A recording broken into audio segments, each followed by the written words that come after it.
my name is Shinjan Das. I'm currently a 4th year EC student studying at Thapar University.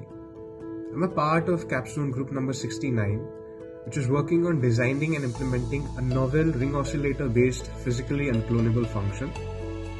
We are working under the guidance of Dr. Gaganpreet Kaur and Dr. Aashish Kumar.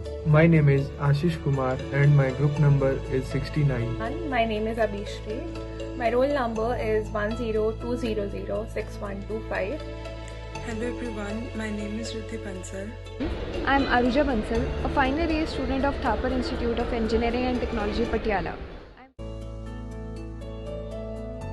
This is the current proposed design of the novel configurable ring oscillator based physically unclonable function.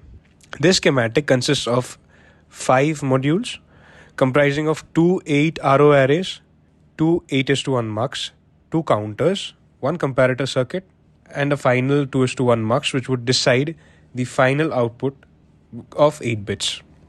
Each 8-RO array, as the name suggests, consists of 8 ring oscillator circuits. Each ring oscillator consists of 1 AND gate and, in our case, 7 number of inverter gates. The output of the final inverter gate is again reversed back to the AND gate, making it a ring oscillator. Output of all of these ring oscillators are forwarded into 2 of the 8:1 mux.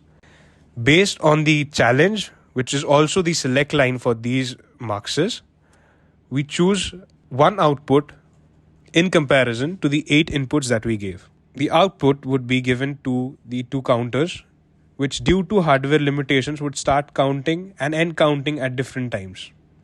The output of the counters would be sent to a comparator circuit, which would compare which of the 2 counters have started and ended counting first, basis which we would be providing a 1-bit output, which would also act as the select line of the final 2:1 mux, which would help in choosing the output, which is the final output of the design comprising of 8 bits. The output would be the counter's value, which is yet to finish its counting. So after successfully synthesizing and implementing our design on the software, we are here to see whether the design is working perfectly on the hardware. And for that, we have a Basis 3 board, which would help us in showing so. Coming to our input pins, we have the enable signal, the reset signal, and the select line, which would help in selecting which path to choose when we send the signal to the demux. After that, we have our 3-bit challenge. These would help us in showing a certain response of 8 bits, which would be reflected in these LEDs. Here, we'll see that for the same challenge bit, we'll get different responses.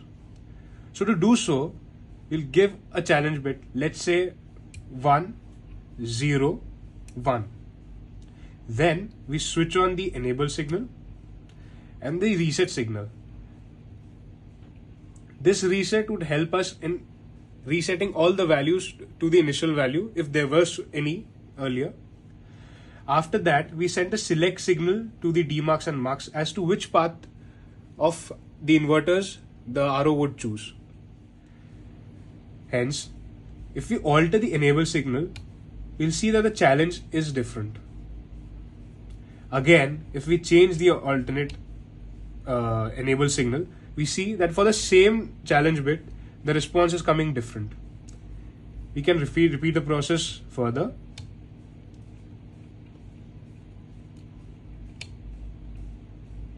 Hence, we can see that for the same challenge bit of 3 bits, we are getting different 8-bit responses, which proves that RO PUF is utilizing the hardware limitations of the device to generate different security keys.